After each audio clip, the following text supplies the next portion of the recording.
1 a.m. Tuloy po ang paghahain namin ng mga mahalagang balita. Nagpaabot po ang US ng tulong sa gobyerno ng bansa para suportahan ang mga nasalanta na nagdaang kalamidad. Nakiramay din po sila sa mga pamilyang nawalan ng mahal sa buhay. Bumisita si US Defense Secretary of State Lloyd Austin III sa Malacanang kahapon. Pinangasiwaan ng mga US troops para umalalay sa paghatid ng Armed Forces of the Philippines ng tulong sa mga nasalanta ng bagyo. Ayon po kay Austin, nakasecure na ang US ng $1 milyong sa urgent humanitarian aid na magpapahusay sa USAID at ng World Food Program.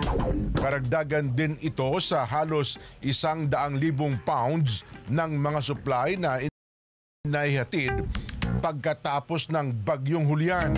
Kala ko 100,000 pounds yung pera na yung pala. Bigat pala yun. Bilang pagtugon, nagpasalamat po ang Pangulong Bongbong Marcos sa pagbisita ni Austin sa kabila ng masamang lagay ng panahon. Binanggit po niya na naging malaki ang papel ng EDCA sites bilang staging areas para po sa prepositioned assets sa